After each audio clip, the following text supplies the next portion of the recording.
नमस्कार दर्शक बंधु सुभद्रा योजनार चतुर्थ किस्ती मार्च 8 तारिख दिन मिलवाई जाऊँगी। एने श्रीमती प्रभाती परिड़ा घोषणा कर सारी। तेबे दर्शक बंधु आपण मैंने जानिथिबे श्रीमती प्रभाती परिड़ा आउरी गोटे बड़ घोषणा करिसंती। जो माने सुभद्रा योजनार चतुर्थ किस्ती पाइबा जाउचंती सेमाने एही चतुर्थ किस्ती मिलवा पूर्व कौन सबू करनेबा उचित, जहा फल चतुर्थ किस्ती सेमानंकु ठीक भाव में मिल पारिबो। आहुरी मध्य आपण माने जानिथिबे बहु हिताधिकारी मानकर एपर्यंत सुभद्रा टंकाटी पेंडिंग होगी पड़ी। आउ अनेक हिताधिकारी मानकर गोटे दुईटा किस्ती आसी, दुईटा किस्ती कार गोटे किस्ती एपर्यंत आसी नाही। तेबे आपण माने जानिथिबे एबे एबे नुआ हिताधिकारी मानंकु सुभद्रा टंका मिल सारी। नुआ करी जो माने आवेदन करथिले सेमानंकु पूर्व मासरे सेमानंकु सुभद्रा किस्तीटी मिल सारी। सेमाने मध्य एही मार्च 8 तारिख रे पुणी थरे किस्ती टंका पाइबा पई जाउचंती। तेबे दर्शक बंधु सेमानकर जदि सुभद्रा योजना रे एही भूल गुड़िक थाए ताले सेमानंकु मध्य मार्च 8 तारिख रे मिलिबा पई जाउथिबा सुभद्रा योजना टंका मिलिबो नाही। तेबे दर्शक बंधु श्रीमती प्रभाती परिड़ा आउरी मध्य घोषणा करिसंती जो माने प्रथम द्वितीय किस्ती पाइकी रहिसंती सेमानंकु तृतीय किस्ती मिली नाही। सेमानंकु मध्य एककालीन एही मार्च 8 तारिख रे तृतीय प्लस चतुर्थ मिसिकी दुईटा किस्ती मिसिकी एकाथरे 10,000 टंका मिलिबा पई जाउची।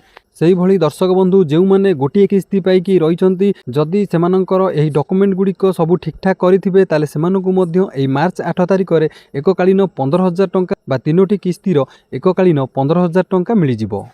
तेबे दर्शक बंधु आज आम यही वीडियो माध्यम जानिबा जे आपण माने एही सुभद्रा योजनार चतुर्थ किस्ती मिलिबा पूर्वरु आपण माने कोन सबू करिनबा उचित, जहा फल रे आपण माने एही चतुर्थ किस्ती टंकारु वंचित न रुहंती। वीडियोटी आरंभ करने पूर्व जदि आपण माने चैनल को नुआ करी आछंती चैनल को सब्सक्राइब करने सह पाखे थिबा बेल आइकन को प्रेस करंतु, जहा द्वारा प्रतिदिन अपलोड हेउतिबा वीडियो गुड़िक सर्वप्रथमे आपण माने देखि परिबे। एबे दर्शक बंधु एबे आसंतु जानिबा आपण माननकु आपण माने जानिथिबे श्रीमती प्रभाती परिड़ांक कहिबा अनुसार गत जनवरी 22 तारिख दिन मोट 4,57,681 जन महिलांक खाता को सुभद्रा टंका पठा जाइछि। सेथि मध्यरु नुआ 1,78,398 जन नुआ हिताधिकारी माने थिले, जेउ मानंकु 5,000 टंका लेखाई मिलिछि। सेहि भली पूर्वरु बाद पड़िथिबा 2,55,265 जनंकु पुणी थरे सामिल करी सेमानंकु मध्य सुभद्रा टंका दिया जाइछि। सेहि भली जेउ माने प्रथम और द्वितीय किस्ती बाद पड़िथिले सेमाने मध्य एका बेले दुईटी किस्ती पाइछंती। सेहिपरि अभियोग शुणाणी रे 24,018 जन हिताधिकारी मध्य टंका मिलिछि। मोट 250 कोटी टंकार सहायता राशि हिताधिकारी मानक खाता को पठा जाइछि। किंतु दर्शक बंधु सबुठारु बड़ कथा हेउछि एबे मध्य बहु हिताधिकारी मानकर सुभद्रा योजना टंका ए पर्यंत आसी नाही। तेबे दर्शक बंधु एबे आसंतु जानिबा आपण मानकु केउ सबु काम गुड़िक एही चतुर्थ किस्ती मिलिबा पूर्वरु सारी देबा उचित। प्रथमे रहिला प्रथमे आपणकर ई-केवाईसी अपडेट अछि कि नाही ताकू चेक करंतु। जदि आपणकर ई-केवाईसी अपडेट न थिबो ताहाले आपणकु मध्य एही सुभद्रा योजनार चतुर्थ किस्ती मिलिबो नाही। तेबे दर्शक बंधु श्रीमती प्रभाती परिड़ा पूर्वरु मध्य कहि सारिचंती जो माने प्रथम द्वितीय किस्ती पाइकी तृतीय किस्ती पाइ नांती किंबा जो माने प्रथम पाइचंती किंबा द्वितीय और तृतीय किस्ती पाइ नांती सेमानकु मध्य श्रीमती प्रभाती परिड़ा पूर्वरु कहि सारिचंती जे सेमानकु सेमानकर डॉक्यूमेंट गुड़िक अपडेट करि नबा उचित। तेबे प्रथमे होची आपण माने आपणकर ई-केवाईसी टी को अपडेट करि नियंतु। चेक करंतु जे आपणकर ई-केवाईसी ठीक अछि कि नाही।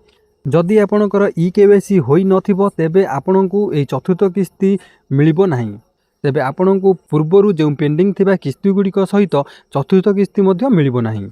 सेही भली द्वितीय रे रहिछि डीबीटी एक्टिव। तेबे दर्शक बंधु आपण माने आपणकर डीबीटी एक्टिव अछि कि नाही ताकू मध्य चेक करिनेबा उचित। जदि आपणकर डीबीटी एक्टिव नथिबो तेबे आपणकु मध्य एही चतुर्थ किस्ती मिलिबो नाही, कारण आपण माने जानिथिबे एही सुभद्रा योजना टंकाटी केवल डीबीटी माध्यम रे ही हिताधिकारी मानक अकाउंट को आसी थाए। तेबे दर्शक बंधु जदि आपणकर डीबीटी एक्टिव नथिबो तेबे एही टंकाटी आपणक अकाउंट को आसीबो नाही।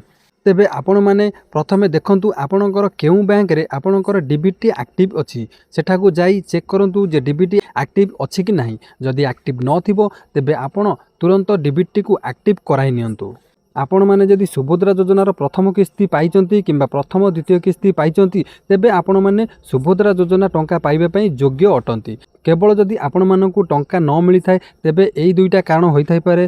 प्रथम रही ई केवाईसी, जदि आपणकर ई केवाईसी होई नथिबो ताहाले मध्ये आपणकु टंका मिलिबो नाही। द्वितीय होची डीबीटी, जदि आपणकर डीबीटी एक्टिव नथिबो ताहाले मध्ये आपणकु टंका मिलिबो नाही। आ सभा शेष रही आपणकर मोबाइल नंबर आधार सहित मोबाइल नंबर लिंक। एटा हूँ सबुठार मेन इंपोर्टेंट कथा अच्छी जे आपणकर मोबाइल नंबर जदि आधार कार्ड सहित लिंक नथिबो आ सेही मोबाइल नंबर जदि बैंक सहित लिंक नथिबो ताहले मध्य आपणकु एही सुभद्रा योजना टंकाटी मिलिबो नाही। तेबे ए सबु को ध्यान दियंतु। जदि आपणकर मोबाइल नंबर आधार कार्ड रे किंबा बैंक रे लिंक नाही तेबे ताकू आपण एही चतुर्थ किस्ती मिलिबा बा मार्च 8 तारिख पूर्वरु सबु ठीक कराई नियंतु। तेबे दर्शक बंधु एसबू कथा जो मैंने नुआ करी आवेदन करथिले सेमानंको पई मध्य लागू होउची, कारण सेमाने भाबुथिबे जदि आमर प्रथम किस्ती मिलिची ताले एबे मध्य द्वितीय किस्ती मिली जिवो मार्च 8 रे।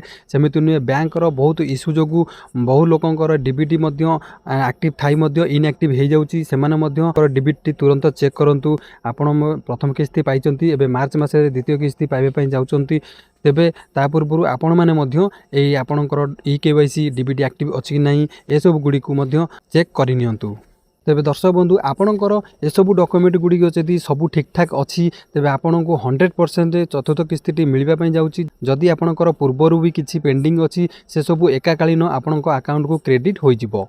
तेबे दर्शक बंधु यही सबू कारण गुड़िक थिला जेउंथिपई आपण मानकर सुभद्रा टंकाटी बारंबार कटि जाउची। तेबे आपण माने तुरंत ए सबू गुड़िकु सठिक भावे चेक करि नियंतु। तेबे आउरी गोटे बड़ कथा होची जे आपण माने ए सबू चेक केमिति करिवे जे आपणकर डीबीटी एक्टिव अछि कि नाही कि ई केवाईसी एक्टिव अछि कि नाही आपण किभली भाबे चेक करिवे। तेबे दर्शक बंधु यह चेक करने हेले आपणकर मोबाइल ब्राउजर को जाई सुभद्रा योजनार ऑफिशियल वेबसाइट रो होम पेज को आसिया पड़ो। आपण प्रथमे ऑफिशियल वेबसाइट रो होम पेज को आसंतु। आसिला परे एठी देखियंतु डाहाण पटे लिखा जाइछि आवेदन स्थिति। आपण एई आवेदन स्थिति उपरे क्लिक करंतु। आपण एई आवेदन स्थिति उपरे क्लिक कला परे आपन सामने रे एई भली गोटे पेज ओपन होके आसीबो जेउटी कि आपनकु आपनकर आधार नंबर एठी एंटर करिया पई पड़िबो। ता सहित सेही आधार नंबर को गोटे ओटीपी जीवो आ सेही ओटीपी टी एठी फिलअप करिया पई पड़िबो। चलंतु आमे एठी आधार नंबर टी फिलअप करिबा। देखंतु एठी आधार नंबर फिलअप करि सारला परे एठी गोटे छोट कोठरी देइछि ताकू आमे टिक करिबा। टिक कर सारला परे ए जो लिखिछि लॉगिन आमे लॉगिन ऊपर क्लिक करिबा। देखो लॉगिन उपरे क्लिक कला परे आपनको से आधार कार्ड रे जे मोबाइल नंबर दिखाई से मोबाइल नंबर को गोटे ओटीपी जीवो। से ओटीपी टी एठी हमकु एंटर करिया पई पड़िबो। चलंतु से ओटीपी को एठी एंटर करिबा।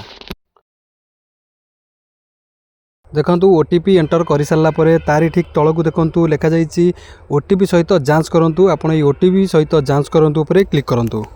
देखो जमीती आप ओटीपी टी एंटर करुँच आपणकर सुभद्रा योजनार पूरा स्टाटस टी आपण सामने ये शो कर जाऊँगी। ये देखो लिखाई आवेदनकारी बरणी हिताधिकारी नाम ये लिखा जाइए आधार संख्या ये लिखा जाइए पितामाता नाम ये लिखा जाइए सुभद्रा योजनार जो नंबर टी ये शो कर जाऊँगी।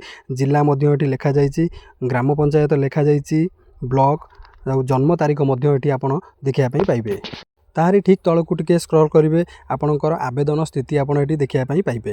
देखो प्रथम ये लिखा जाइए आर्थिक वर्ष 25-26 आर्थिक वर्ष 25-26 लिखा जाइए। श्रेणी लिखा जाइए केवाईसी आपणकर ई केवाईसी होइछि कि नाही ता मध्य एठी लिखा जाइए। देखो यही हिताधिकारी ई केवाईसी कंप्लीट अच्छी तेणुक ये कंप्लीट लिखा जाइए। जदि आपणकर ई केवाईसी कंप्लीट नथिबो ताले एठी इनकम्प्लीट लिखिबो। जदि आपणकर ई केवाईसी कंप्लीट नथिबो तबे आपको तुरंत ई केवाईसी कंप्लीट करने पड़ो। तापर लिखाई ई केवाईसी प्रकार बायोमेट्रिक आपणकर देखो यही हिताधिकारी बायोमेट्रिक होती तेणुक ये बायोमेट्रिक शो करुच्ची। जदि आपणकर बायोमेट्रिक हो ताले ये शो करिबो नाही। तापर रही स्थिति स्थिति देखो यही हिताधिकारी स्थिति अंडर प्रोसेसिंग रे अच्छी। तापर आउरी गोटे बड़ कथा आप देखिपे लिखा जाइए सीधा सड़क देय हस्तांतर योग्यता स्थिति बा डीबीटी जोटा कहती यहाँ एक्टिव अच्छी। तेणुक से जदि डीबीटी आपणकर एक्टिव नथिबो ताले ये इनएक्टिव लिखिथिबो। जदि आपणकर एक्टिव नथिबो ताले आपण तुरंत आपणकर बैंक को जाइए डीबीटी एक्टिव कराई नियंतु। जदि एक्टिव थिबो तो आपण ये एक्टिविटी शो करुच्ची आपको एक्टिव शो करिजिवो। तेबे